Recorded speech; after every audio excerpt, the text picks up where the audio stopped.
What's up, everyone? Welcome into the Tuesday Track Talk podcast, episode number 9 with your Three Stones pit crew. I'm Cameron. I am your tire changer. I'm Kellen. I'm your jack man. And I am also Cameron. I am your gas man. And today we got ourselves a pretty exciting episode. I know we were talking about it on the way up to this. We're going to cover a little bit of the Governor's Cup that happened at New Smyrna over the weekend, some news that came out of that. But I think the big discussion I think all three of us have been waiting for is the top 10 paint schemes that we've been working on since last week. Like I said, we've been talking. I think we're all pretty excited about what we've got for each other. We don't know what we have. It's been kept secret, or everybody's going to find out at the same time on this deal. So otherwise, what's going on, fellas? It's since we last reconvened. What's been going on? Not much. I don't know. All of a sudden, I got this bug, man. The pressure in my noggin right now is unbelievable. Like I can just feel like I can hear everything like vibrating in my ears. But I mean, other than that, The old sinuses acting up. jam packed. But Well, it's probably, it started out cold. Now it's warming up a little bit. It's going to cool back down again this week. It's going to screw with a lot of people, me included, probably. That and the painful Badger game. But which I didn't watch the Badger game. I was me and the roommate were doing some deep cleaning of the apartment, so I kind of forgot the game was on, but Packer game wasn't all too great either. So yeah, just a struggle busting right now. Hey, if there's any plus as far as the Badgers go, I know it's not football related, but the men's and women's hockey teams are both number one. Yep.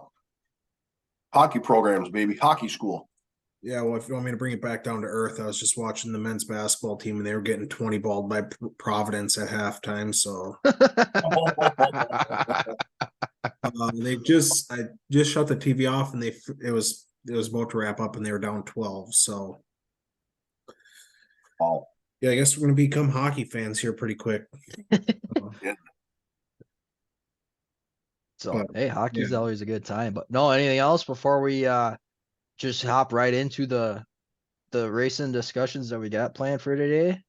No, let's get right into things. Well, let's start with the Governor's Cup before we really get into the meat potatoes of this thing. I'm actually a little ashamed that we kind of forgot about this race in our previews last week. I didn't realize it was on until Sunday, and I'm like, oh shit, the race is on. So no, Governor's Cup down in New Smyrna, always one of the big ones.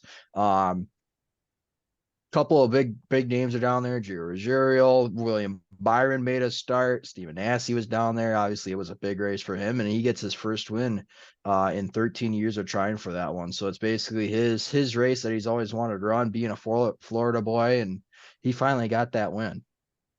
And the storyline, I actually watched the whole thing start to finish. He ran through the field 3 times. Yeah. Decent, had a power steering issue, had to go to the rear. He got to the front. He got like in the top 4. I want to say it was the top 4 or top 5. Yeah. Had another issue, had to make a trip down pit road, came back, drove through the field again, and found his way leading the race. And I mean, that car was the class of the field the whole day.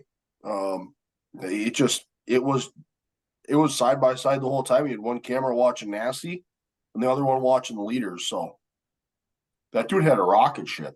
Yeah, and it's pretty unheard of to come through the field once as it is. So to do it twice was just unbelievable. Unbelievable. And he had a little help along the way, and there was definitely some attrition of some of the guys that were up there fighting for the lead with him throughout that race. Ruggiero broke an axle early in that race, which coming from the Donnie Wilson camp is very unheard of. And they were going to try to change that. I was watching. Yeah. They were going to try to change it right on pit road. So it wasn't like he was done. They pulled it out and they had another one ready to go, and they just must have made a call and said, let's just hang on here, fellas. But well, they're probably thinking, I don't think that'd be a snowball derby car, but you're getting to that time of year where you got to start thinking snowball derby. Yep. Who just or you got to think bigly and then the derby, that if you go to one and you wreck a car, you got to have the next one ready to go. So yep. just counting your equipment and going, all right. You run your backup at Bigley and you run your primary at. Yep. Right. We got our own snowball in the story. So they're counting their equipment going, hey, we're going to park it for today. Yep. Just wrecked a brand new late model that they rolled out, and they just wrecked it, and it was. Well, Gregson wrecked it at. That's who it was. God damn it. Where was it at? Was it Nashville? Oh, it's Winchester. Yeah. Wrecked it at Winchester. So he's already thinking snowball derby, and he rolled he's prepping for snowball derby already. And that was what, about a month ago, a little less, and wrecked it. And he's already, snowball derby's already on his mind. He's got a smashed up car. Mm-hmm. Yeah. I do have to say though, I think, Nassie ran his regular paint scheme per se. But he's got that alliance with Campy Racing. That pairing is going to be tough to beat if they stick together. Well, look at what Campy and Roderick were doing before Roderick dropped out of the ASA Nationals tour. Top 3 every race. He was there. He was trying to win races. I mean, Madison, he got turned around, but he was there. Top 5, right? They got damn good cars. Probably cars that can compete with Donnie Wilson in and out. If you're talking, kind of big name, super late model teams, that isn't, a one-off like a Toby car or anything like that. Yep, for sure. But no, I mean, a really good race. They raced really tight. Byron was literally on Nassie's bumper for it felt like ever there at the end, and then it was 2 to go. He got real loose. He had just like a really big moment, and then I don't know if he actually broke or just shut her down. One of the two. He lost oil pressure. Got it. So I would say I would assume he broke because all of a sudden he was right there, and then he shut her down, and that was it. Yeah, he said he saw the gauge go red, and there was no oil pressure, and just pulled her off. Yeah, but he was there, and he was running Nassie hard. Jesse Love spun, I believe, from either 3rd or 4th too. It was a little bit of the broadcaster's curse. They were kind of talking about him a little bit and his jump to Xfinity, and there he goes, spins in turn 2, and little bit. They talked about him for like 5 minutes, and the camera all the time, and all of a sudden, he's around in turn 2. It's like, good job, guys. Yep. Michael Atwell was another one. He had a really pretty good car too. He had some issues up front. I don't remember if I heard or if I saw anything, but he had some issues too that pulled him out of that race.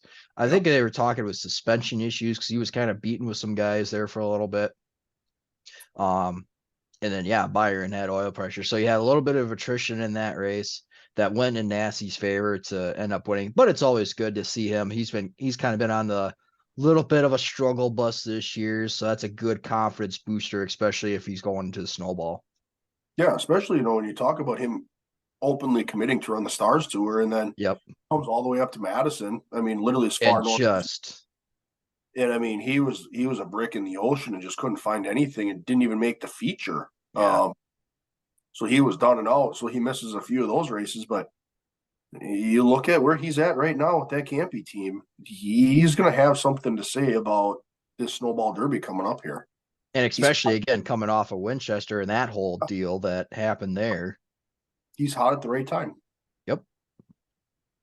Absolutely. And that was the other thing I kind of noted too, was there's no bad blood that came from this race. We had a super late model race that didn't have anything bad come out of it, whether it was officiating or crews or anything like that. It's just the boys came in and raced and they put on a show. Yeah. And they did put on a show. You had a couple spin, you smashed up a couple, but that's racing. Oh, yeah, absolutely. And it was a good race, good field. Some other news that came out of that too was that speaking of ASA, they announced their season opener for next year is going to be at New Smyrna during speed weeks too. So that'll be depending on when they run that race, it gets some of the NASCAR guys to come in for that one. Yep. I believe the date is February 13th, if I remember correctly. I mean, it's typically that week before Daytona. Let me look. I put it in our schedule already. On the ball with it. It's not filtered. Just let me get to the bottom here. I see it. February 13th. Yep. February 13th, the Clyde Hart Memorial 200. So let's take a gander at what day of the week that is. That would be a Tuesday, ladies and gentlemen. Well, I mean, that opens the door for a ton of guys. That was a discussion that I saw Bubba Pollard have too. I saw that on Twitter too. Sorry to interrupt. Damn it. No, go ahead. No, I just saw Bubba Pollard going off on Twitter about it, or X, saying realistically there's about 3 to 5 teams that can do these midweek shows, and that's not what makes this go. What makes the series go is these guys that show up every weekend, in and out, and are there on the weekends. That's what's going to make this series go. And he just said there's realistically probably 3 to 5 teams that he knows can do this midweek stuff. And so it's definitely interesting reading his stuff. You know, he put a couple tweets out on, you know, once he put the original one out, then somebody's like, please explain more. And then he just went on to say, and so that comes from a track. It was actually it was the Couch Racer, the one that says to elaborate, they say it was that Couch Racer crew, which is that Freddie Kraft and yep. God, his other name blows my mind right now. Brett Griffin. Them two guys. Yeah. But I mean, at the end of the day, you also got to think that that's coming from a track owner. He owns Sawyer Raceway in Georgia. He knows how this correct. But so like the other thing too, and I go back to initial Nashville, the conversation in Nashville last year. He was very vocal about the carburetors and the 2-barrel carbs for the Wisconsin guys, and saying we don't need to be ruining good racing at places like the Midwest because it's just because of carb barrels that they're running. So Bubba's being very vocal about keeping the lesser guy in mind so that they can stay competitive with the big names. And you have to wonder, we're going to go back a year, was that Slinger? Oh, 100%. 100%. Rulebook was absolutely the play with that. Absolutely. Good for the Slinger Nationals for doing that. But I would have really, let's put 70. How many cars can we get checked in there for the Nationals? Let's see how many. I mean, we can get a ton. Bring the National Tour guys up. You don't think some of those guys that haven't run the Slinger Nationals aren't looking at it going, yeah, we're ready to run the Slinger Nationals? Oh, absolutely. Well, Christ, I remember, I think it was Hocevar had said this. He said that race was the second hardest race to qualify for in the country, with the first being the Derby, Snowball Derby. There you have it. I mean, it's a top shelf. I mean, it's always been compared to as the Snowball Derby of the North, which, I mean, is it a good comparison to have? Sure, but it's the Slinger Nationals in my mind. The Slinger Nationals is Slinger Nationals. Yeah, it's a little boring. Oh, yeah. Didn't they say last year, didn't they say the top 16 qualifying were all within a tenth of each other? Yeah, exactly. So like that was like, I thought of that. It like with the whole discussion, like, oh, you're gonna have Sky sandbag if we start doing inverts on this stuff. I'm like, okay, but you get to the Nationals where you don't even you're absolutely on the limits just to make the damn race.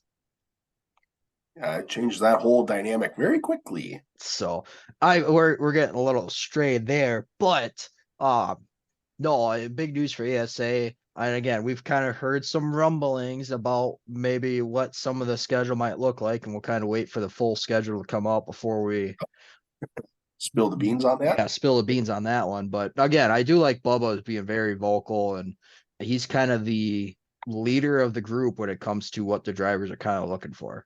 And he's good for that tour. The tour needs him. Oh, absolutely. So he's got a pedestal he can sit on a little bit.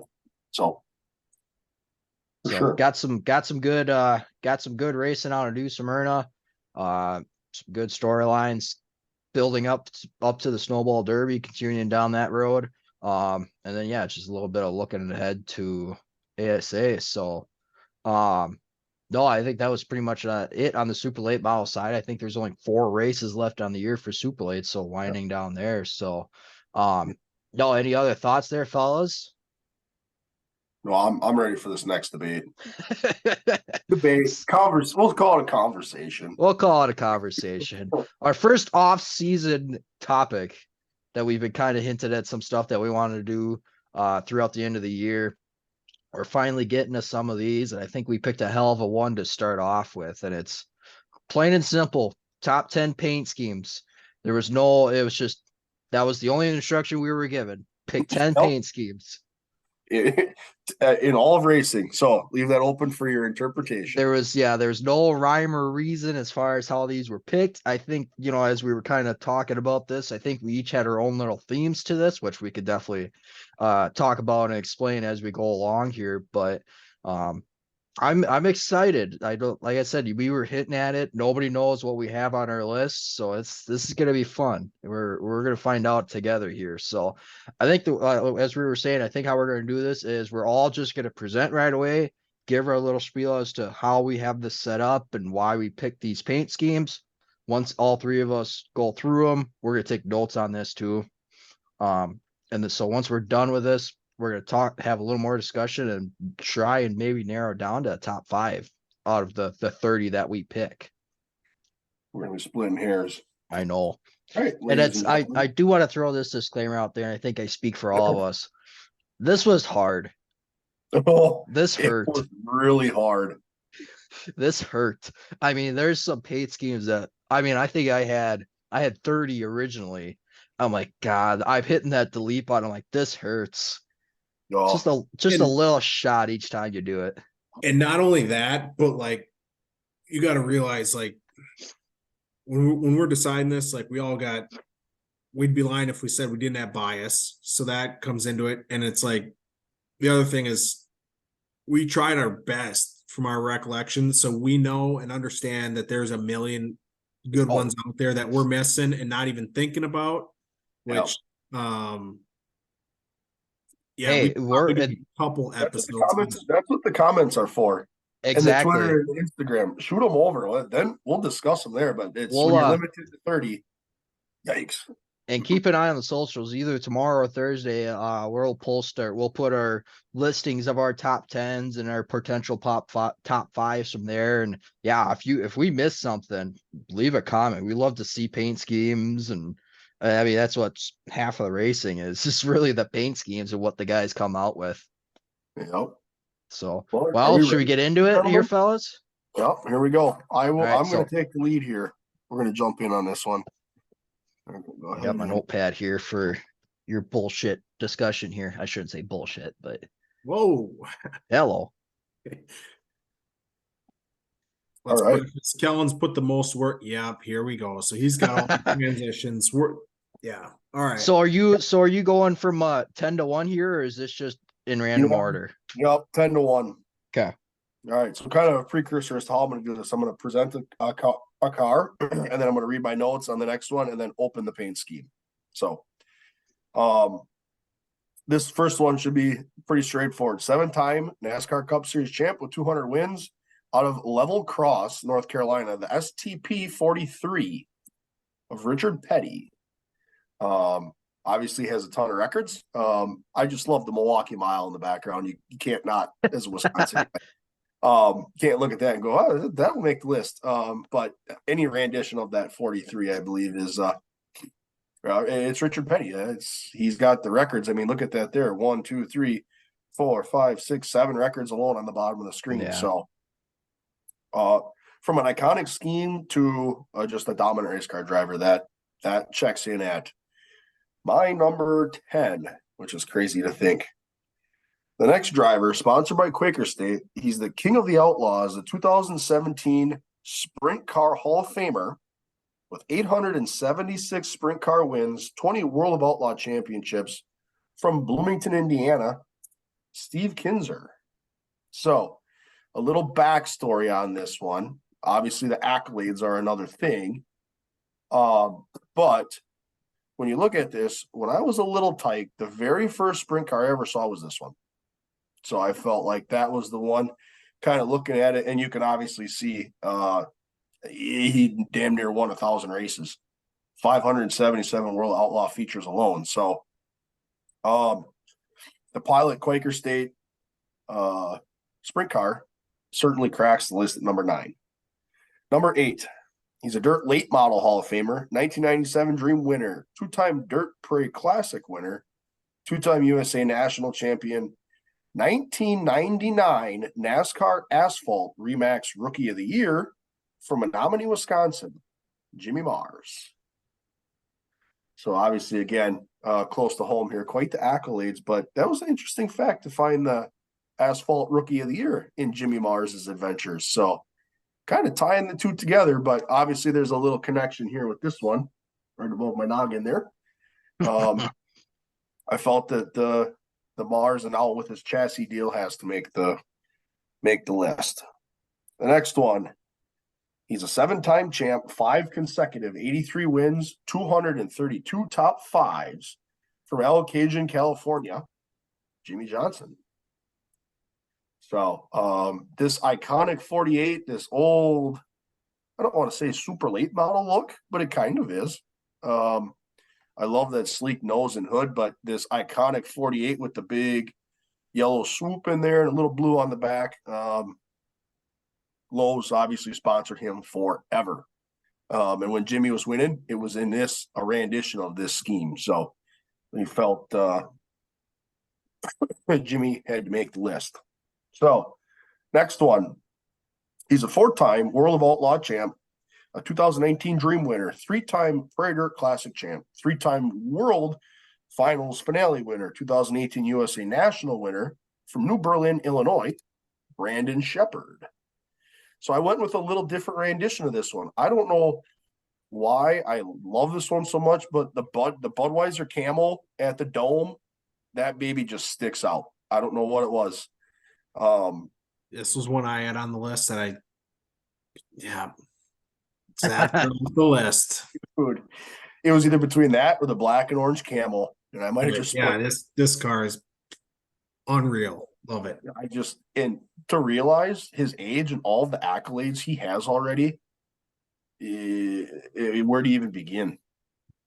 4-time World Outlaw champ, 83 feature wins. He's the all-time leader. 5 dirt track world championships. The Dream, Charlotte, Prater Classic, Illini 100, Silver Dollar Nationals, Wild West Shootout, and then obviously our Cedar Lake National Adventure where we got to actually meet Brandon Shepard. So I mean, it's one of those is damn near what hasn't he won yet? Well, that's exactly it. Next one, a little bit shorter bio, but I think this paint scheme is going to resonate with a few of you. He's got 26 NASCAR Cup wins, 2-time Daytona 500 winner from Kannapolis, North Carolina, Dale Jr. So, again, that old scheme running for DEI with kind of the fins through the 8, Budweiser, the little Ritz logo on the rear.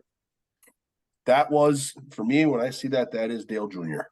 So he obviously went on to drive the 88 and he did those things. But when you say Dale Jr., it's the black and red and white Budweiser car. So I've always liked the almost looks like that black E that comes from behind the wheel. Yep. That always sold the car for me. So that was my 6. We got 4 to go here as we're kind of keeping track. The next one, I don't really think he needs an introduction, so don't hold your breath. Last season, 9 wins of $50,000 or more, XR Super Series champ, with wins at the Knoxville Nationals, the Silver Dollar Nationals, World Finals Finale, the North-South 100, the Topless 100, earning more than $2 million on the season, Blairsville, Georgia's Jonathan Davenport. So when you think dirt late model racing, I think in Ricky Thornton Jr. can kind of attest to it a little bit when you talk about dirt late model racing. That season that Jonathan Davenport had really put dirt late models on the map in terms of, one, just the absolute season he had, but 2, also the payouts they can hand out if you win all of these things in one season. 24 wins, 55 top 5s, 69 top 10s, and 81 races. So have yourself a season, kind of an icon in dirt late model racing. What number was that? That was number 4. That was, I got 3 left. So that was number 4? Yeah, I got 3 left. The next one, 4-time NASCAR Cup Series champ, 93 wins, 81 poles, 325 top 5s, 475 top 10s from Vallejo, California, the DuPont 24, Jeff Gordon. Again, just an iconic, the flames in the blue. It's just growing up watching NASCAR for the first time. And again, the dude did some winning with this thing, but it was just that thing stuck out. So it's one of my favorite diecast cars that I have is that car. So Jeff Gordon cracks the top 10, coming in at number 8. All right, coming in at number 9. Hold on? Did you start at 1 or did you start at 10? I started at 10. Okay, so you're down to, that was number 3. You're down to number 2. Yep, and I'm going to take a lot of heat for this next one. You ready? The ASA Midwest Tour's youngest winner, current driver for Pollard, the Shockwave Marine Seats, number 9, from Stratford, Wisconsin, Derek Kraus, cracks the list at number 9. The old gen black and red number 9. We got a little piece of that hanging on the wall over here. It's just a pure. He made the list because he deserved to make the list. That's where that happens to be there. So you can see that that's a pretty slick looking race car, I might say. And your number 1 paint scheme, and I think we're going to have a few others that are going to match this. 7-time champ, 76-time winner, 428 top 10s, 22 poles. From Kannapolis, North Carolina, the Good Wrench Service, number 3 of Dale Earnhardt Sr. And I went from his car from Talladega. So that was my number 1 for my my top 10. So obviously had phenomenal career, lost his life in the line of battle, I would say. And to go on top of that, you have yourself here the car that won that race. We got the 124th diecast, so felt like it was fitting for that one to make my Now I know why you turned your screen off. Yeah, you betcha. I mean, you can't just hand that in here and I go by. That's actually pretty smart. I wish I would thought about that. But I actually do. One of the cars that's on my list. I have a version of it in my room. And I muted myself too, so I wasn't gonna let that that would be my top 10. All right. I can't wait to discuss, but before we do that, Cam, are you ready for yours? Yep. I'm just trying to get this thing in. I got Google Slides in presentation mode. You're gonna see some right off the bat when I share, but if you have it in, I suppose because you're on you're only on one screen there. So is there a margin on the left that shows the slides? Yeah. Can you move the margin and make the slides really small? That's what I did. Oh yeah, now we're cooking with gas. Make sure you're on number 1, but then move that margin over and you can share, present. Oh boy. As you can tell, we're learning on the fly here. This is all right. Can you guys see? Oh yeah. I can tell you stole my theme because I got the same goddamn thing, the gray on the white. Can you see the can you guys see yourself on my screen or no? Yeah. Yeah. I'm moving you like this. No, we each have our own little thing. Yep, it's all up. So you move it where you needed to go. Yep, we're good. So you see it in the bottom right? Nope, it's in the top left, top right, always. It's up there until I move it. So go ahead. Okay. All right. So yeah, I guess kind of sticking with the theme here. I didn't put nearly as much research into it as what Kellen did there. And to be honest with me, I was just sat there and spent some time just going off the cuff. What are some cars that I could remember that stuck out to me? And then also fast forward now the last, couple years really getting into where I'm at and stuff like that. So I will say one of this for me, I guess a little bit of bias in there. Definitely some of my favorite drivers that, people probably aren't going to be like, oh yeah, not the most flashy paint scheme, but when there's some of your favorite drivers, those paint schemes mean a little more to you. So just getting into it, let's jump right in. Number 10. Oh boy. Kurt Busch. Driving the number 2 for Roger Penske back in the day, I believe it was 2002. The number 2 Miller Lite car. Obviously, back in the day, wasn't when this car was driven. I wasn't a Miller Lite fan. I am right now. So just kicking it back to this.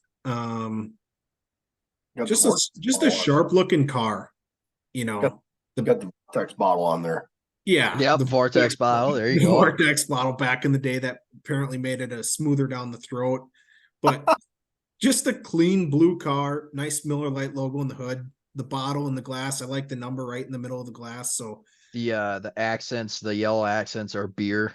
Yep. So no real meaning behind this one. Just thought it was sharp looking car. So that came in at number 10. Jumping into number 9. Mark Martin CarQuest car. I believe this car was driven in 2009. And again, this was just a car that, like, I'm not a real bright, flashy paint scheme kind of person, but I just like the way this paint scheme just goes together. The bright yellow, the blue, and the red. I just feel like with the CarQuest logo, like, I'm not a big bright paint scheme person, but this paint scheme definitely could pull it off. So, and that was one when Mark Martin was on top of his game. Oh yeah, big time. So, I guess another kind of surprise one that as I started getting into it, came to mind for me. So threw it in there. Again, just a sharp looking car. I feel like that the blue, red, and bright yellow. I think it goes together pretty well. So, wow. Number 8, Derek Kraus, thoroughbred number 19, Toyota Tundra, or I don't even know what they called these trucks back then. Yeah, Tundras. So I guess kind of a surprise, and well, I guess not a surprise, but obviously with Kraus, we are homers and just thinking, what kind of paint schemes I could find up. What just a clean paint scheme here. The American flag down the side, the boots, simple, clean, sharp. It was bad fast, qualified on the pole at Nashville with this thing. Didn't get the results we were looking for, but again, this was just a simple, clean paint scheme. Love the American flag down the side. So, I love this one. What'd you say? So, wow. Coming in at number 7. Oh, I missed this one. Oh yeah. Again, Kevin Harvick Goodwrench car. I will say, can't quite remember watching this car race, but when me and Kellen were little and we got like a 5-gallon bucket of Diecast race cars, there's probably got to be 5 or 6 of these in that bucket. So, saw the car from a young age, and just a clean car. Love the bright orange, black and gray in there. Just a clean paint scheme. So, one of these Kevin Harvick Goodwrench cars had to go on there, and I was getting just down between this and then the plain gray one. And the other day I was just like, this black and gray with this bright orange, just a sharp looking car. So, love this bad boy. So, okay. Coming in at number 7. Number 6. Oh. So I already alluded to it. B Shep just released this paint scheme this summer. The B5 Longhorn.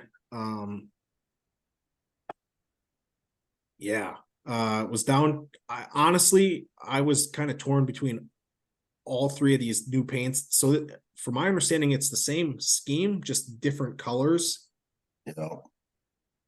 And Kellen put the Budweiser B5 on there. He's also got just his yellow blue, or just his regular blue and orange B5.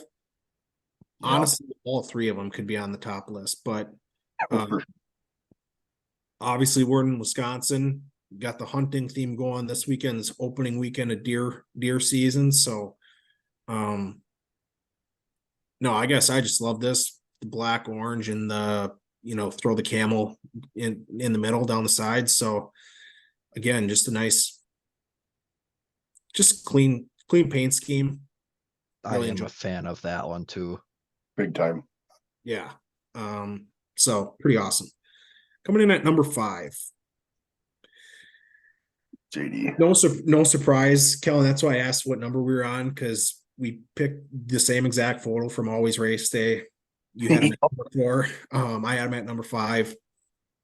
Again, obviously, if you guys watch these episodes, huge Jonathan Davenport, but also again, just a nice clean paint scheme. And when I think of paint schemes, blue, black, and orange aren't 3 colors that are the first 3 colors that I would think, oh yeah, that would be a color scheme that I would want. But again, this is just I feel like it's just a clean but simple paint scheme.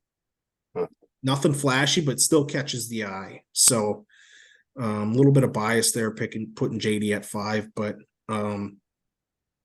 yeah, love this paint scheme. So and then as we get into the top next 4, these are just going to be some tributes and some OGs that when I first started getting into racing, one of my favorites. So number 4. Ooh.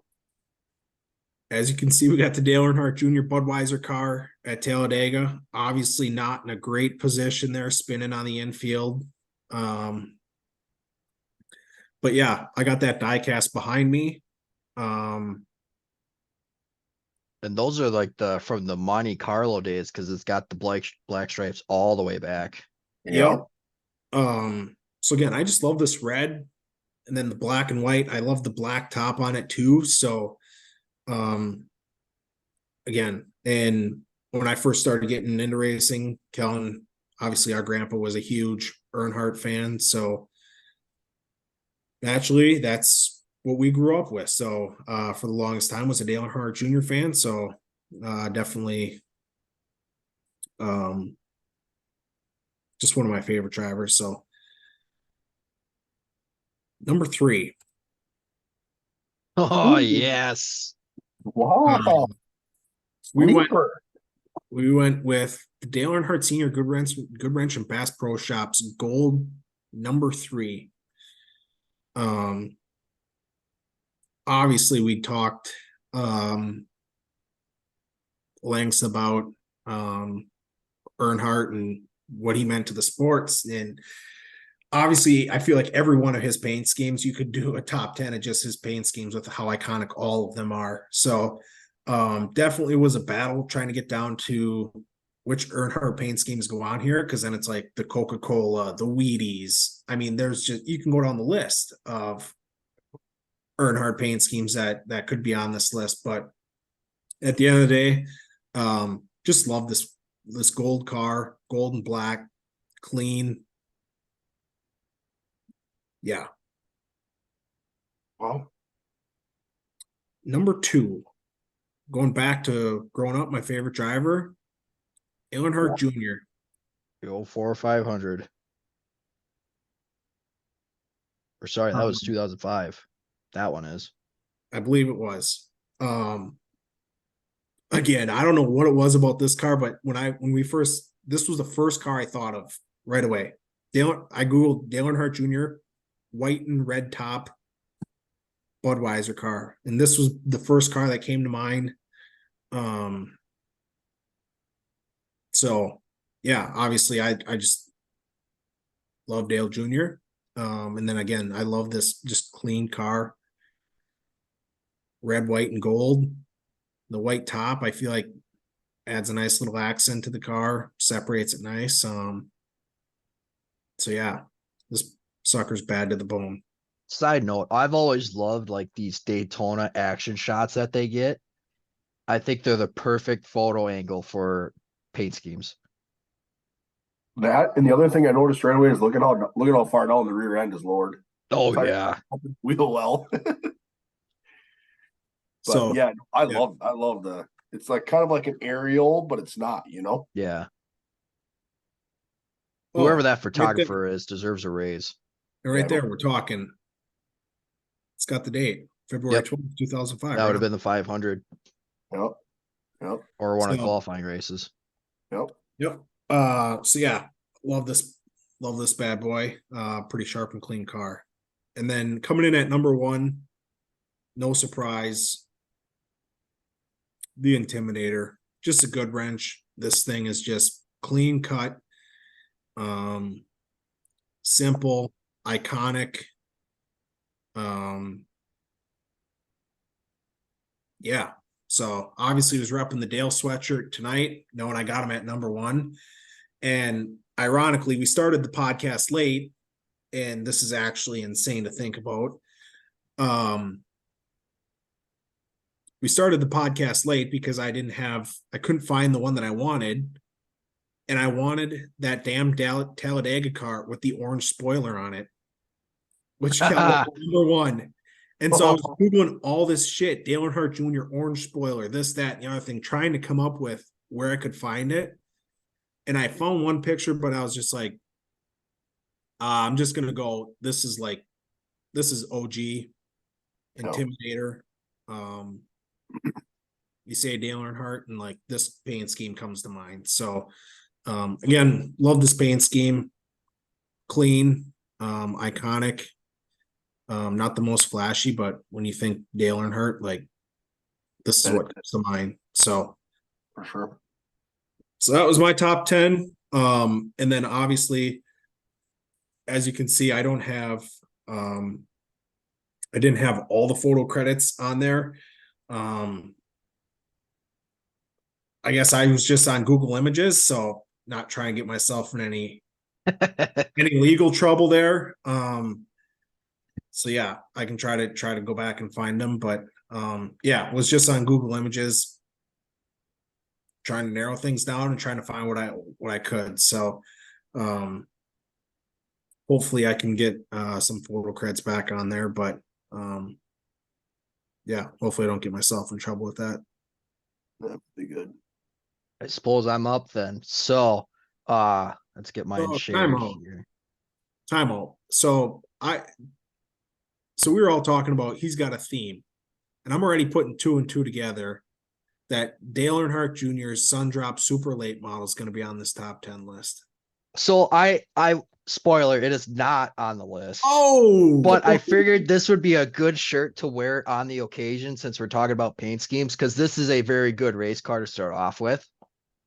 Good call, Cam. I was looking, so as I was looking the other night about some of these paint schemes, that Sundrop late model that he drives, I was like, that was one of the ones that was in that 11 to 15 range. Yeah. I ended up cutting off. So my general theme for this was iconic cars that dominated stretches of the year. So like Kellen, I know we shared a couple that you had. All right. So, but I also got a couple of what could have beens in there as well. Yep. All right. So we'll just start with this for the time being. Okay. All right. Little So teaser. neither of these cars made it in, but these really? drivers may have made it in some way, shape, or form. Okay. All right. So you guys got a little bit of slack for having Kraus in your lineup. I am going to get a little slack for this as well, because again, talking about like when a car shows up to the track and you're like, oh man, we got to race against him. Oop, if I can get mine to work here. Ty Majeski 91 iRacing, specifically the Chrome 91, because when that Chrome 91 shows up, you know that's going to be the bad fast car. That was the one that won him the Snowball Derby a few years ago. And again, it's just when he shows up, and especially in the Midwest, it's the all right, who's running second, because you know he's going to be probably the one to win it, or it's going to be very, very, very tough to beat at that. So he comes in at number 10 on my list, hitting on a little bit of the Midwest short track scene, but one of those guys it could have been type of stories. And I've always just liked the simplicity of this car, the Larry Deachin's purple number 25. Yeah. I've always liked purple to start off with, and I think especially on a race car, it's different than your traditional like black or all white type of car. And again, one of those guys that was very, very highly praised by a lot of people about his driving skills that was just taken away too early due to a qualifying accident in Kakana. So definitely one of those guys of what could have been if he would have been around for as long as everybody else was, but always a slick race car. And then, Wausau, they always have the Deachen's car as the pace car for the Deachen's Memorial too. So that one had to make the list in some way, shape, or form. Hitting on another short track guy up here in Wisconsin. I think, Kellen, you hinted at him in our discussion earlier. Another guy that was maybe taken away from us too soon, Joe Shear. Yeah, I thought about it.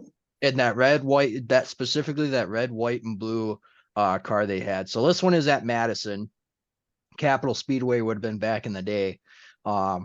He was another one that when he showed up, you knew it was going to be a tough one to beat, no matter which car it was and which track it was. He was just very good, especially in the old Artco days and the old ASA days. I mean, it's just one of those. He showed up and he was going to be a contender right there up to the end. Again, another guy that was taken away too soon, and he even raced up into his 50s just before he did pass away of cancer. So again, another short track guy that had to make the list. This one has always been one of my personal favorites on the short track scene, but it is a national guy and a NASCAR guy. It's the Mark Martin prototype late model. Ooh. And I like this one mainly because, again, it was one of those, he showed up and especially with that car, he was a wrecking on the racetrack, especially his infamous no left. I believe it was the left rear shock was gone or left rear spring. He was infamous for running that car like that. So that prototype car, and even Mark Martin said too that is the best race car he has ever driven in all of his years. And that was the car that put him back on the map as far as getting back into NASCAR too. So this is where the first one that we share comes into play. You had this one earlier, that Jimmy Johnson car. And I mean, the picture itself says it, back-to-back champs. I mean, that car was iconic. And I'm in the same agreement with you of like how sleek the nose was and the entire car. The Twisted Sister was always what the name of the car was. I thought those were the baddest race cars in the world. I think those were the best performing race cars ever in NASCAR. Dude, I love those. Especially you watch the videos, those guys haul off and qualifying and they're running like 8,000 RPMs. That motors are screaming. Just singing. Yeah. So there were many cars I took into consideration in that style of race car. The Harvick black and gray Goodwrench car, the Jeff Gordon car, Dale Jr. I mean, there were a ton of cars in that type of style of car that just looked slick. But this was the one I went with just because of the dominance that Johnson had when he showed up to the racetrack. I love the simple yellow lines in there.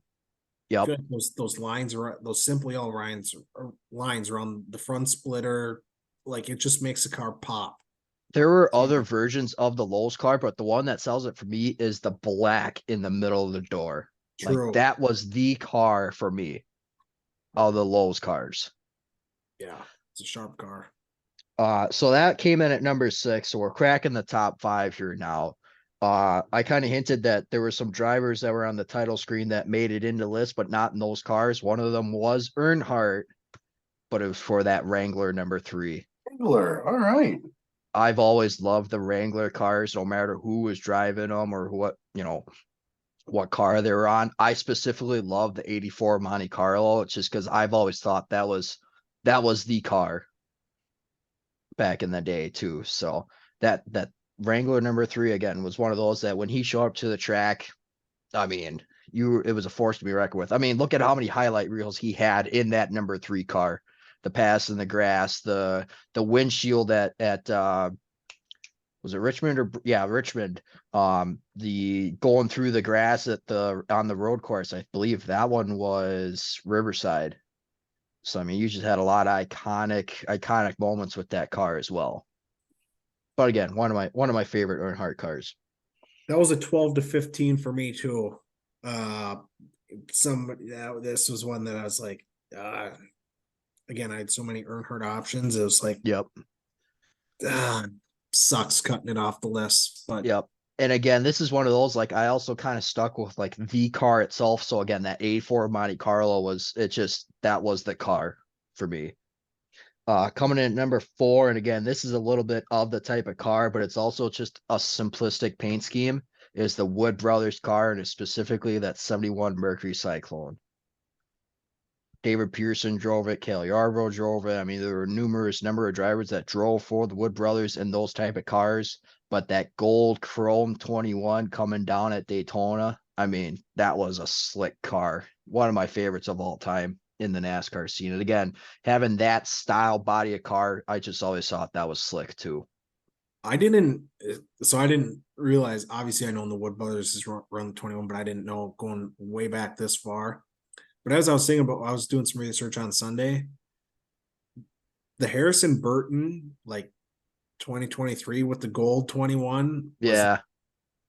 That catches the eye. Just the simple red and those gold numbers on the side. Those gold chrome numbers. Again, just a sleek paint scheme. You always saw it was always Petty in that blue 43 and the Wood Brothers in that red and white 21. We're always duking it out with each other. Yeah. Burton's probably about to get fired, so. That came in at number 4. So number 3, last little shout out to the short track scene. And again, going to that other driver that was at the beginning, that Dick Trickle, the White Knight race car. Saw this one at La Crosse. I mean, that's just slick. And especially the whole night thing that they had going, the White Knight, the Blue Knight, and the Purple Knight. Dick Trickle also ended up being the Purple Knight there for a while, but I was always a fan of the White Knight car personally. It's just nothing screamed cool than him running that car and then coming out with his wingtip boots on with a cigarette in victory lane. Yeah. I mean, it's just screened with it. That 99 Miller High Life car in the background is also a slick car, but between Dick Trickle's cars, I always like that 99. Hey, and if you look on the pillar right behind the driver's seat, there's the ASA logo. Yep. It's now back on the tour. Yep. Absolutely. And again, it's a replica car, or it is the exact car if it's got the cigarette lighter in the center console of the car. So if you ever look at them, take a look. I bet you there's a cigarette lighter. Coming in at number 2, another one of those guys that what could have been if he'd have been around for as long as he was. Kellen, you mentioned this a little bit too, but Alan Kwiecki and that Underbird car. I have an exact same picture. He was like number 11. Especially the Underbird car. Talk about a group of guys that just busted their tails and really just took it to the big team guys.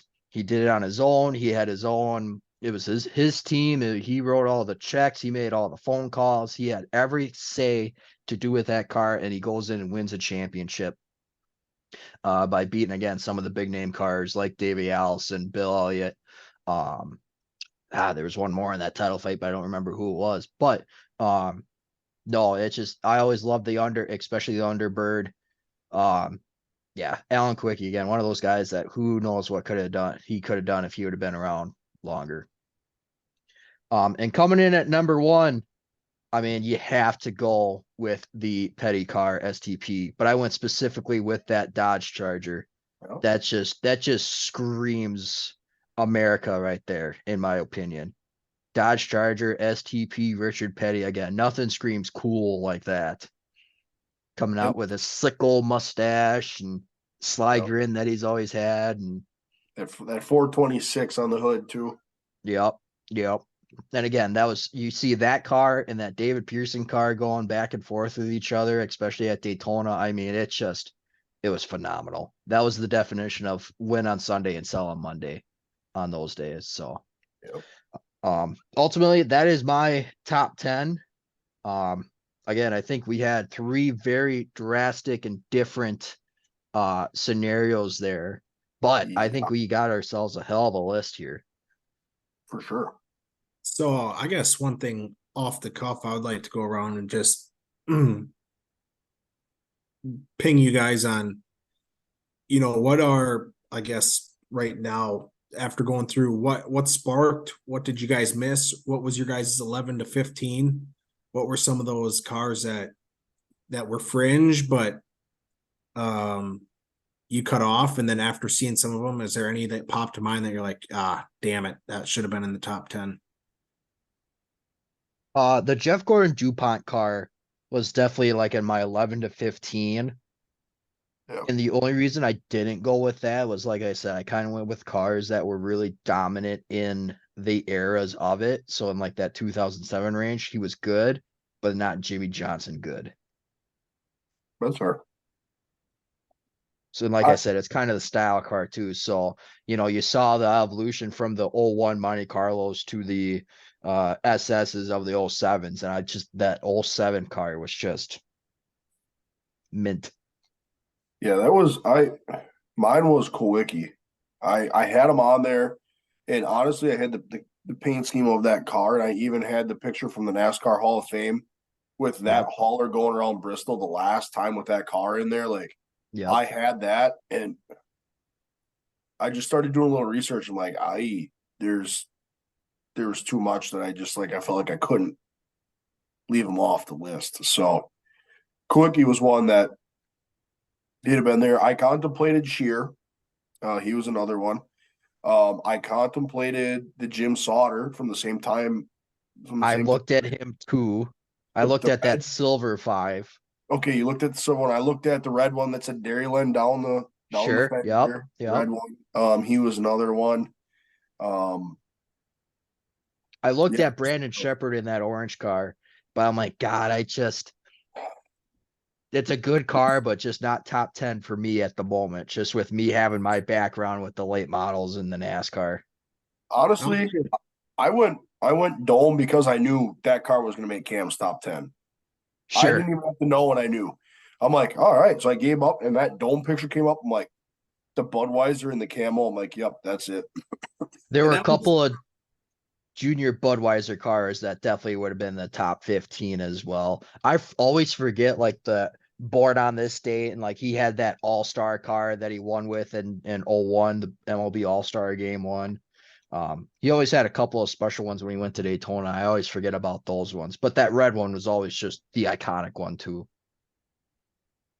Yeah, and that was one of the things, like, so we obviously put our heads together and said, hey, first off-season topic, we gave ourselves no direction other than pick your top 10. And so that was like, when I was going through it, it's like, okay, like, obviously my top 4, being Earnhardt Jr., Earnhardt Sr., Earnhardt Jr., Earnhardt Sr., like, obviously those were more like, those were iconic. Like, you say those names, like some of those paint schemes come to mind. So as like I was going through, I was like, do I stick with like the iconic scheme? And then it's like, well, I was kind of all over the place because it's like that B-Shep B5, like he just rolled that out in August. So it's like, that thing's fresh off the press. So yeah, it was something that was always, I was bouncing in my mind was, do I, kind of stick with the iconic theme or, whatever. So I kind of mixed bag, but I tried to stay away from like the one-off schemes just because, yeah, they're great, but you kind of forget about them afterwards. Right. You got to do some digging, just like we did. Yeah. Yep. You come across them. It's like you look at the Dale Senior schemes. He had the Oreos. He had the Good Wrench. He had the Coke. He had and then like when he won the 500, he had that big plus on the hood. Yeah. Yep. The big white emblem. Like he had all these different variations. I've got all the diecast in the living room, but you look up the one-offs and it's like, oh, he ran that thing too. The Bass Pro Shops was another one. He ran the silver one. There was a silver one he ran. He had a couple variations of the Wrangler one. Yep. I mean, you could have had a list of 30 of him alone. Oh, yeah. Christ. I think we could come up with a list of 30 altogether. Like, there's just, it would have been better to have a 30 because at least the only concern would have been just what order they go in. Let alone eliminate them. Yeah. I would say two of the like right away that come to top of my mind right away that was like one that I was struggling with was the Kevin Harvick Good Wrench, the white and red car. Yep. That was one that I was struggling with. I also last minute as we were getting ready to go live, I had Brad Sweet on there, just his That Napa. Yep. just that Napa paint scheme was Yeah, you're regretting not having that one on there, are you?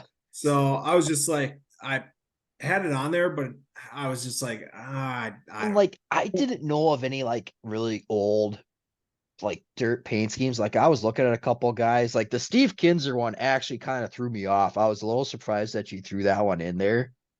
Jimmy Mars, I kind of expected, especially with you having the door on there. Yeah, that's given. Like I was like, God, I just don't like. I looked at Bloomquist real quick, but most of the ones that I saw were from like current day. I looked at Bloomer too. And I'm just like, I couldn't pull the trigger on any of the dirt guys. So I'm like, I just got to go with something that I know and I'm comfortable with. And it had to have been the NASCAR and the local short track scene. The other one I thought about, and this is like way, way back in the day, would have been Jack Boggs. He was a historic dirt super late model guy from way back in the day, like even before Boomer's time. Like when people talk records, they say Jack Boggs. Like that was the only reason he was the original. Yes, correct. He was Bloomer before Bloomer dominated everything in the early 2000s.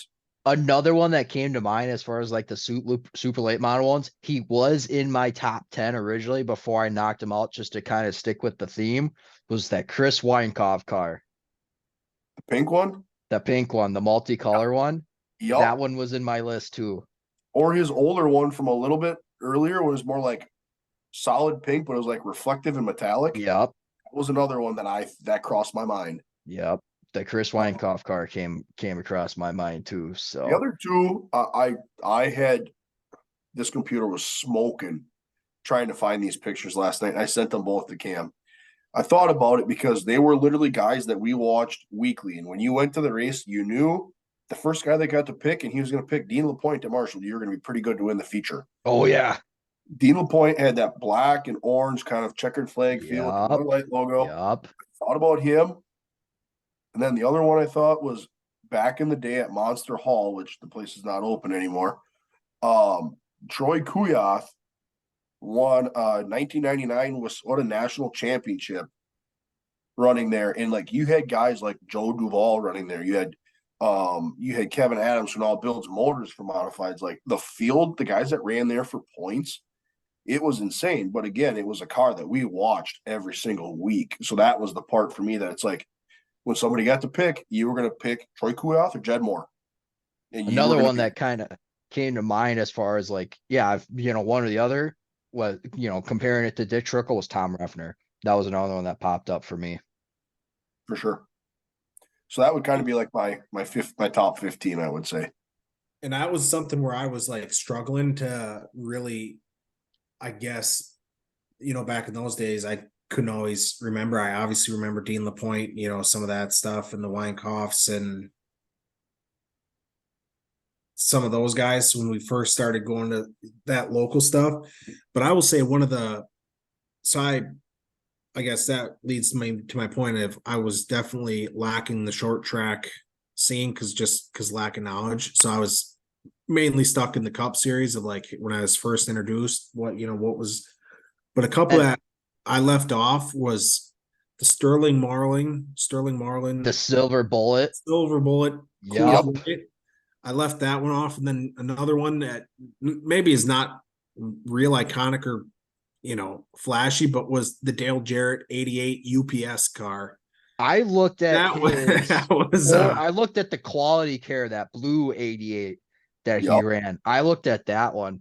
I also looked at Cale Yarborough. I love Cale Yarborough, and I was looking at some of his cars. I know, like, I love him in Ward Brothers, but I was looking at the Holly Farms, that 11 orange and white car that he ran, or also the Hardy's car that he ran.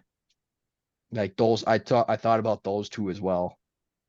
Well, that's the one that kind of got axed off my list. This would be like my 15. And Cam, you almost picked it. Would have been the Kurt Busch 97 silver Sharpie car. The silver Sharpie car? I don't know if I know that one. That it was a silver. It had a silver Sharpie on the door, and it was like a silver. not a metallic, but it was like kind of a shiny little bit, not chrome, but it was shiny silver a little bit. Oh, Oh, here, I'm gonna share my screen here real quick.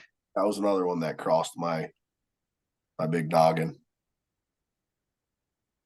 You talking Yeah, this that's one? it right there. You betcha. And that's at Bristol too, so you know that was a slick race car. Yeah, underneath the lights for sure. But yeah, that would be my last one. I would say that didn't make the list. Obviously, for me, some of the other bias that I had was, so I was going through, and obviously I only threw one Kraus scheme on there, but I was going through some of his schemes, and I'm like, shit, some of those Napa trucks that he ran when he ran for McAnally, those things were clean. He had a black Napa Super that he ran out west one year. Yep, I remember that one. That was when I was thinking about, do I throw an asphalt super late model on there? I'm like, I know Kellen's got the black and red covered, so if I'm gonna throw a Kraus super late model, I gotta change it up, which means we go back to either super OG where he's running the black and orange 9, or there it is. Yep. And you got this. That was the next gen. I thought about that one a little bit, or this picture here, a little bit more red. Yep. That's what I was down to. But yeah, so I was obviously looking at some of his truck schemes, and he had some sharp truck schemes actually at where he ran the I think it was the Darrell Waltrip throwback 19, where he almost won it, I think Darlington. That was another sharp truck that he had. Speaking of Waltrip, I had his Mountain Dew and Gatorade cars in consideration. Thought about picking the car that he pushed Junior to the win. I had a Harry Gantz Kodak car. Or Skull. It was the Skull car. I had that one in there too. And he helped us, the true car. He helped. Oh my god. I had that 07 Clint Boyer's Jack Daniels car. Oh yeah, that's it. That one was in consideration too. Black with the white lettering down the corner. What made it great for me was that they incorporated the Jack Daniels 07 into the car number.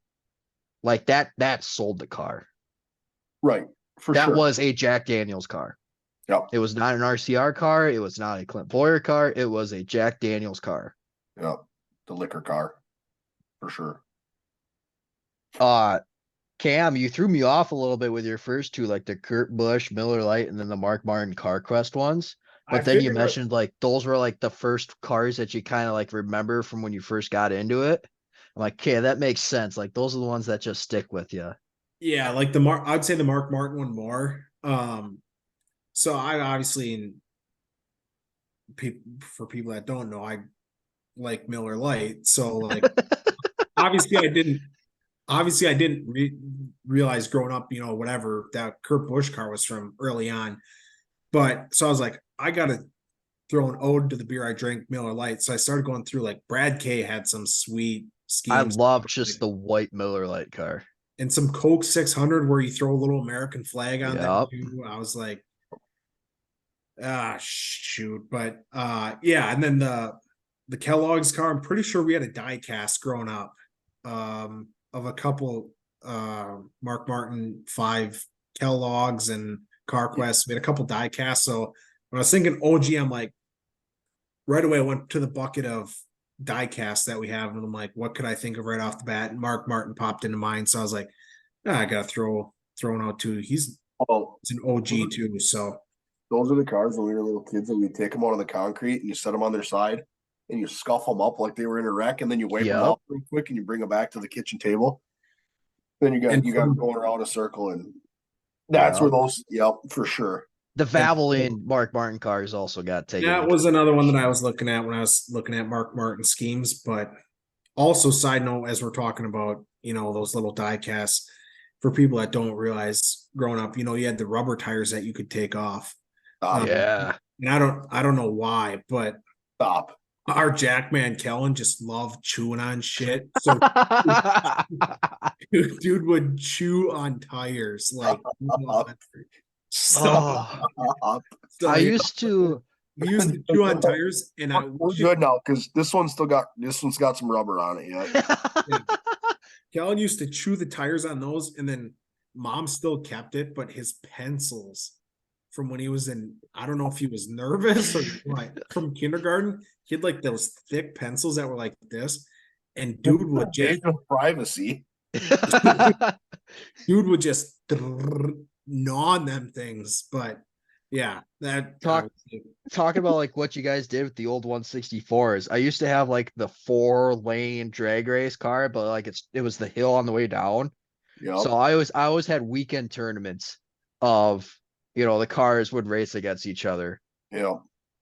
I just remember sitting at the kitchen table, and on one end you'd get them out, and it's what you could do is you would race them, but you could only go as many cars as you could get in your hand. Yep. It's typically about 4 wide. It's typically about 4 wide. And you're just driving them around in circles on the kitchen table. You always lose either the thumb or the pinky. Oh, yep. The whole race was in the 4 wide salute. Oh my god! The best part was like that kitchen table had the perfect seams that it made like a Martinsville paperclip almost. It just the seams on that tile top, that end, it was just enough that you'd have to reach, but it wasn't like you were reaching over the table. So it worked awesome. And then our kitchen table had like a 2 or 3 inch like wood trim around the outside and the top. That made the perfect pit lane too. You put it up on the side, like, hey, these guys aren't racing. I only got four cars I can race. Yep. Oh my god. I had like the big box carrying case that had all my cars in it. It was double-sided, so I could carry them in there.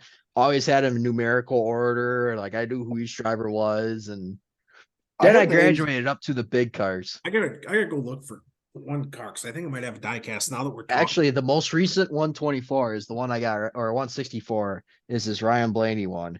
And the only reason I got this one was because I needed something to go with my hauler. Oh, nice. Is that championship car or no? No, this was just the generic Duracell car. Oh, yes. Tasmanian Devil. The old Good Wrench 29, Kevin Harvick. And the best part was, if you look at that, there's screws on the bottom of that thing, and I had it all cheated up like it was racing on dirt. That thing's got a little flex on the bottom. Turn that around and push on the rear tires a little bit. Baby's got a little flex in there. When you brought that car up, the first thing I thought of, when you brought that up, the first thing I thought of was that 29 Nationwide car, the Holiday Inn car. Yeah. That was the first thing I thought of. That was a slick race car too. But that car was all cheated up. That was a dirt car. NASCAR gone dirt. Yep. So this is one, but yeah, Cal, that's something next week when we're home for Thanksgiving, we should get that bucket out. We should go through now that there's a couple white Earnhardt seniors in there too, I think. But this one's got the trunk lid in the hood that opens. God damn it, dude. No, we could spend a lot of money on diecast cars. I do spend a lot of money on diecast cars. What are you talking about? Well, I did. I quit. I gotta go. Oh, there's another one. Coke. Again, we talked last week about like how much money I spent on championship merch for Blaney. That I don't even want to talk about how much money I spent on diecast cars. That too. Well, should we I didn't even realize, bro. I got it sitting right in the Oh, hell yeah. Get the playing card in there and everything. And it's still in package. Attaboy. Yep. That one. Should we you want to try and narrow down a top 5 here, fellas? Let's spend 10 minutes. Let's rapid fire. All right. I think the easiest way would be each of us review our top 10 and like each of us narrow it down personally to like 2. Well, that leaves you 6. I was gonna say at least 3 because that would give. I was gonna say 3 because then Yep. Okay. So I guess review your own. I would say let's review our own and then. Well, I've got 1 already. We got 2. Yep, I got 1.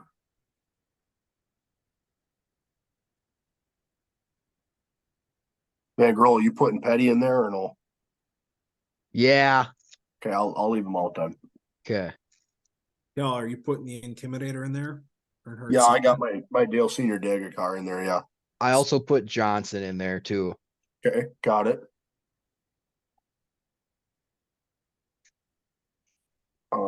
What do we got for Dale Jr.? Because he's not going to go missed.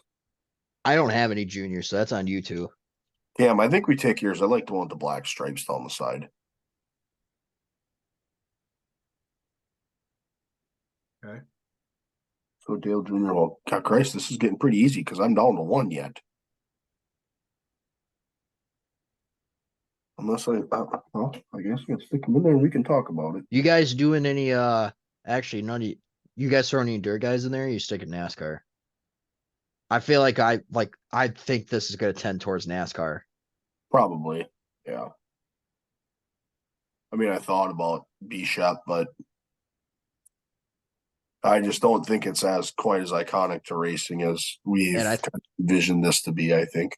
And like I thought about the Trickle White Knight car. Yeah. But I looked at the four that I have selected. I'm like, God, that's gonna be tough to beat. All right, I guess I got my three. Three or four? I got four. Oh, sorry, we were picking three, so I gotta get rid of one here. Fuck. I only got two, so don't stress too hard. Well, I'm good. Okay, I figured out. All right, I know which one I'm getting rid of, and I hate to say that I'm getting rid of it. Okay, Van Grohl, go first. What's your last three? My last three are going to be the Johnson, the 07 Johnson car. I'm going to go with the 21 Wood Brothers car. And then I'm going to go with the Richard Petty, the Dodge car. That Dodge Charger as my three. Yeah, you got 10 cars. You got it down to two. Why you got it down to two? Well, because we kind of double dipped a little bit. I was going to put Dale Jr. in there, but you got the one that you found one better that I like. Obviously the Dale Senior Dagger car is going to get in there. Was that 2000 Dagger? I believe it is. Yes. So that one gets in there. The other one I had is, and I guess you kind of leave it open because you took the 07 Johnson was going to be probably Gordon with that DuPont scheme. Sure. So, I mean, I look at it like Jimmy Mars is iconic, but not quite as other dirt late model guys. Like, I like him because like a he's around Bloomquist here. or yeah, right. Bloomquist is the one that comes to mind. But you got the Petty in there, so that we don't need two. So that kind of eliminated mine right out of the gate. I mean, B-Shep is kind of a here and now type of scheme. I think when you look at it in 5 or 10 years, it might be a different conversation. Sure. When he's slowing down. I think that's the same conversation for JD. Yeah. The here and the now. Yeah, for sure. When you were doing when you were reading off your stats, I originally thought you were going with RTJ, and I even had RTJ written down, and then you popped a JD car up. I'm like, fuck, I gotta scribble this out. Yeah. No, that was I just took him because when we look back at that year, it's going to be the JD year. Yep. So, and I guess so you got two. Yeah, I got two. I guess my final three is, so we kind of decided I'm going to throw the Dale Jr. Kind of pains me that I'm throwing out that white. The born on the date one? Yeah. You're throwing it out or you're putting it in the top three? No, well, we just need one. I'm throwing it out. So you're going with the classic DEI one. Yeah, the 8 lines. Yep, for sure. Well, 8 with the lines. This one? Yep. You're going with that one is in? Okay. Yep. Sounds good. He's still making up his mind. That one's clean. But this one's iconic. Yeah, we'll throw this one in there. Okay. Yep. Yeah, two more. This one again, I just can't get over this one. You gotta throw this one in there. Okay. And I guess I'm gonna double down. We got him in there again, but is he that iconic? We could get him in there twice. This gold. Well, I'm leaving a slot open. I only had 2 cars, so the window is open.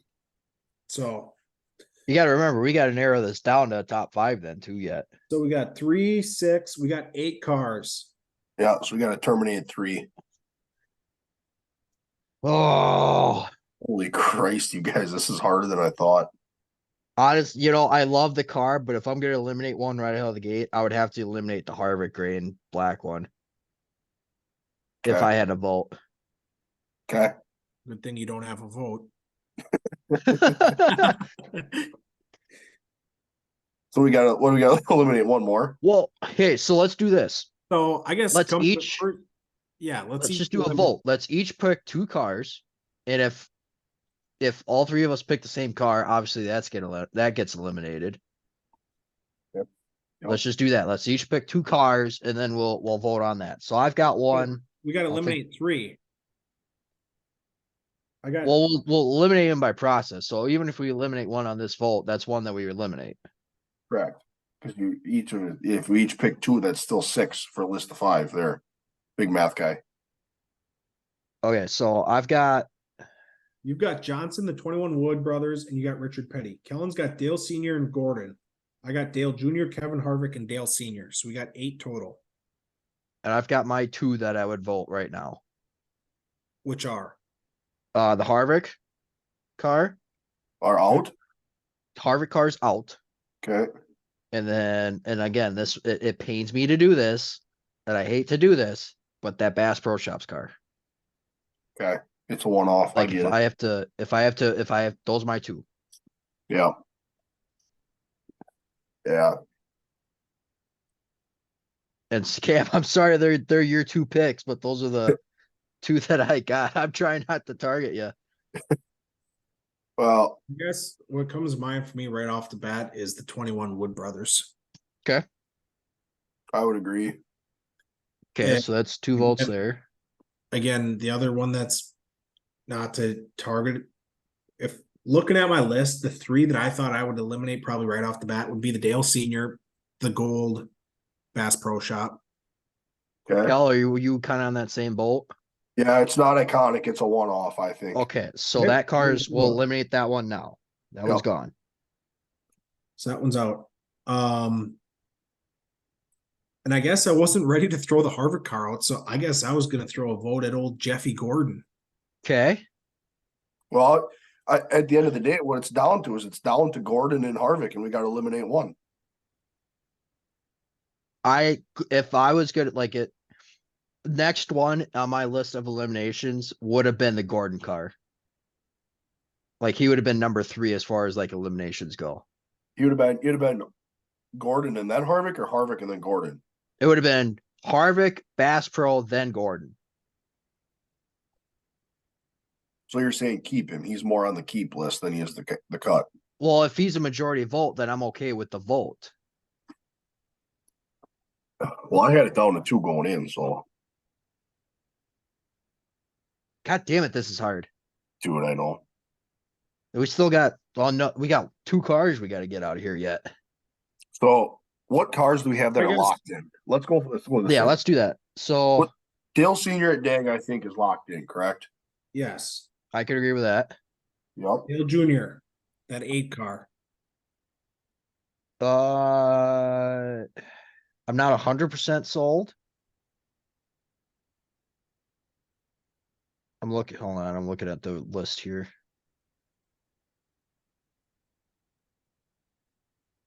I'm not 100% sold on that one. On the black and red Dale Jr.? Actually, yeah, I am. I'm on that list. Yep. That's better. I think we could agree that the Petty car is on the list. One of the Petties, yep. I would say Yeah. yours. Okay. Yep. Cam, you're in agreement? Petty car is on the list? Yep. Okay. So we got 2 more yet. Yep. What about Johnson? I had a Johnson. I just didn't list it because you had one. So Sure. Cam? we had the same car with a different picture. Okay. You good with Johnson or? I think so. Okay. One more. So what we have left, we have the Wood Brothers- Pearson Wood Brothers 21, Yep. the Gordon DuPont car, Yep. the Harvick gray and black. those are our 3 left. Maybe we leave this open for the comments to vote. Let the comments decide. I think we got our 4, but I think we let the comments decide. Think so?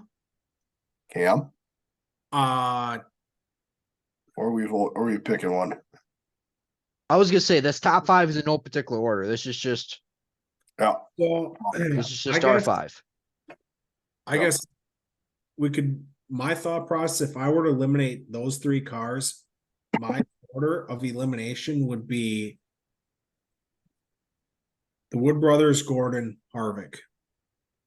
So Harvick would get the 5th spot. Okay.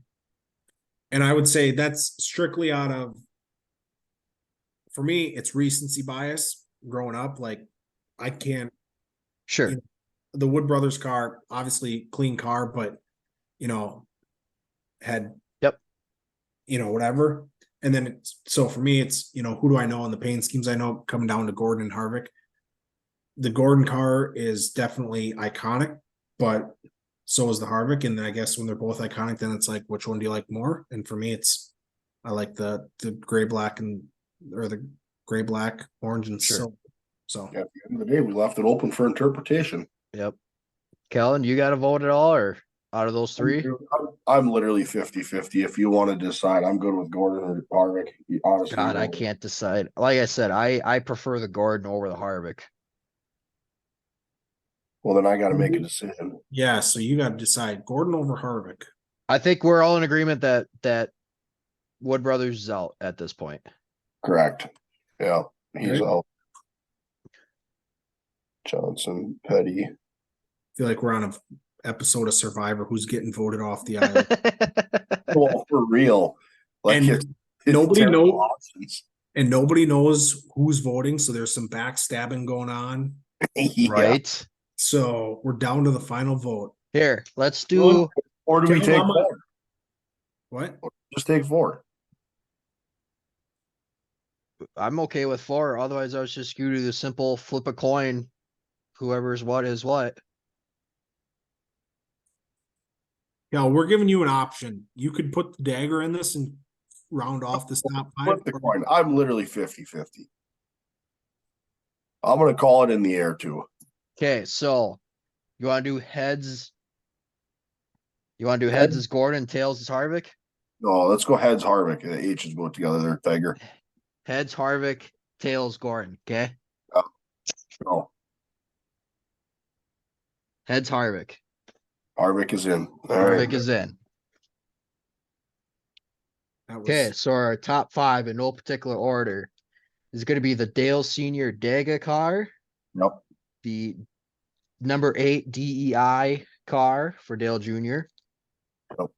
the Harvick gray and black flamed car.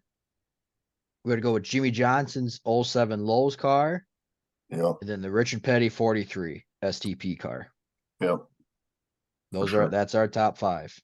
I mean, we're splitting hairs here, guys. This is just, in the heart.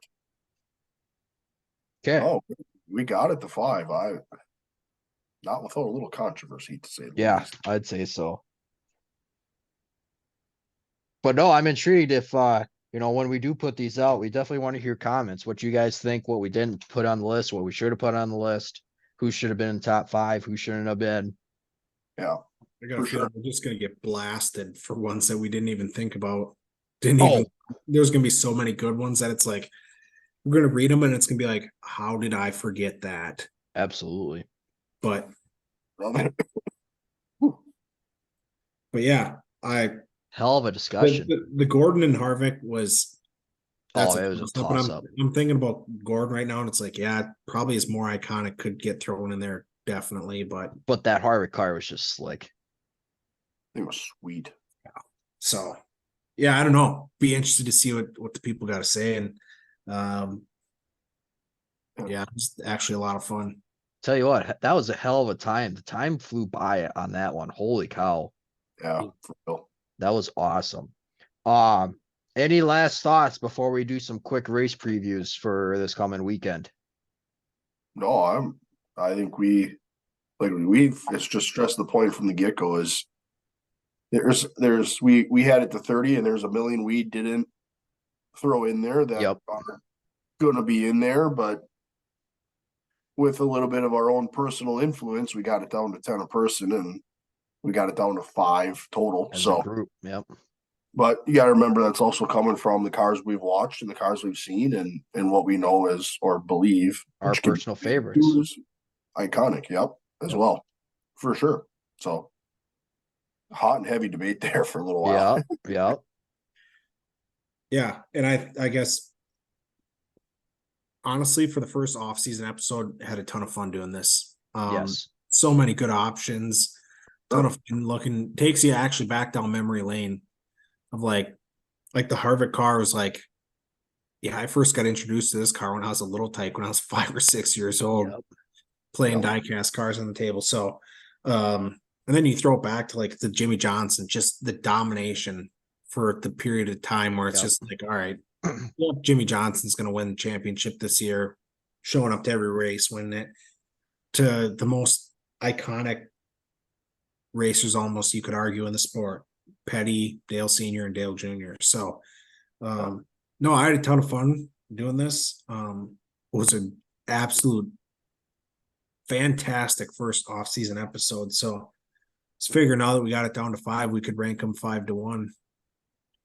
Oh, no, you can't, don't ask that much out of me, man. I'm kidding. Don't ask that much out of me, man. Yeah, that was hard enough narrowing it down. But no, that honestly, that was a ton of fun that I just had. And honestly, I like doing too that it was, man, we had no idea what either of us were going to. Nobody knew. Hey, bring your top 10, any car, any series. So we all had no idea what we were bringing to the table. So, had a ton of fun, just the live kind of look in and reaction, and wow, I would say in the discussion afterwards too. I mean, the discussion went everywhere too. I would say the pit crew definitely nailed the stop there on this one. Wow. So, yeah. Let's do some quick race previews here. We'll start with the Hunt the Front Dirt Series. They're going to be wrapping up their season. I love this track name. And I love this race name. Duck River Raceway for the Gobbler for a cool 10 grand. Yep. And side note, 2 of the joiners are racing in the 20 or 2.4 hours of Mullets down at the Freedom Factory. So they're racing that race, and then they're going to catch a flight on the way up to meet the hauler at Duck River. So what kind of cars are those? Those Crown Vics? Absolutely they are. Full cage Crown Vic, a little camber, a little shock adjustment. They got the whole setup in there. So he's also your defending winner of the last Crown Vic race at Bristol when he won that Camaro. So Joyner's got a you got to remember this race has got the kidney bean in it. There's a little kidney bean on the back stretch. So oh my God, it's not just an oval. So I tell you what, the Freedom Factory guys love their Crown Vics. Yeah, dude, it's insane. Otherwise, don't even think about searching Marketplace for one because he's got them scooped up. Yeah, exactly. And he'll pay double the price just to get them. Correct. Anything you guys are looking at for that race at all? Oh, I just think it's kind of, if you want to watch the Dirt Supers, that's going to be on Hunt the Front TV on their streaming deal. So we'll unfortunately be able to watch that one, but Freedom Factory's got their own live stream as well. So if you want to watch that one as well, you can watch that. They got a whole weekend of stuff down there. So sure. Kind of a lot of action. Just sit back, relax, and checking some Race Monitor or My Race Pass or whatever we can get our hands on to see where they're at. So absolutely. No real big storylines for me either on that, but just I guess Hunt the Front kind of wrapping up the first inaugural Hunt the Front dirt series. So yeah, it's kind of a cool deal what Hunt the Front's put on there for that kind of southeast corner of the states. So be interested to see. release their schedule, and obviously it looks like they're trying to just keep growing it. So bigger paydays, this, that, and the other thing. So definitely interesting to see where that's going to go. And I don't know. I just saw on their Facebook that one of the races that he finished 4th in recently, and I don't know if it was announced or what, but he just finished a race and it said 4th to 3rd after lab results at maybe it was Alltech, but I saw it on Facebook Pretty sure it's National 100. but then I scrolled down and I saw Kyle Bronson DNQ. Ooh, that would be the National 100 because that was the last place they ran together, I believe. So I was wondering, he said 4th to 3rd after lab results, which made me think, was there something? We'll cheated up rubber, huh? Yeah. But anyways, I'll look it up. Another one that I got in preview here, and this is just, I think, for the circumstances around it, is the Formula One Vegas Street Course races. The inaugural race for that. I know we don't talk a whole lot of Formula One, but I think it's just worth mentioning. They're racing in Vegas this weekend. A lot of hype around this race. One of the comments that I heard was everybody was surprised, at least the Formula One garage, on how cold it's supposed to be this weekend. They didn't realize that Vegas gets cold. It snowed. Oh, did it really? Yeah. That's fantastic. So no, that'll be an interesting one. See what comes out of that. Obviously, Vegas has got a lot of money in the area, so there's been a lot of hype and a lot of work around that. So if you're keen on the Formula One scene, definitely keep an eye on that one. I'll probably have my eyes on that one too this weekend and see what kind of racing unfolds out of that one. Otherwise, that's pretty much it for the races this weekend. Again, season's kind of winded down. You get kind of hit and miss as far as races go. So again, we'll have a lot more off-season discussion. Again, that goes the same thing here. Next one, I think one that we've been kind of talking about all year about doing was we're going to discuss if you are starting a race team, what series are you going to start in and why? And then also what's the first race you want to run with your brand new race team? Oh, baby. Oh, this is probably going to lose sleep over those couple questions. This is going to be a good one. Again, there's going to be some. This is one of those anything's on the table. Yep. You got unlimited money and unlimited freedom. Yep. This is the virtual we started a race team debate right here. Yep. So I think that'll be a good one. Yeah, for sure. I'm thinking I'm gonna hop behind the wheel of a wing sprint in the first race I want to go to is Bristol. Oh my god. Oh my god. And probably going to need 2 fire suits after the first practice. You gotta need new shorts. Yeah. Wow. Yeah. Oh my god. No, that's gonna be a fun episode too. Just see where everybody's at. I got knowing you two hooligans, I feel like I got a pretty good idea of where you guys are gonna go, but yeah, again, no direction. That's an open-ended. So blind reveal. Blind deal. Tune back in to see next week where the crew's going racing and who's on the crew. Because God knows I'm not hiring you two on my crew. I mean, come on. My job ain't that helpless.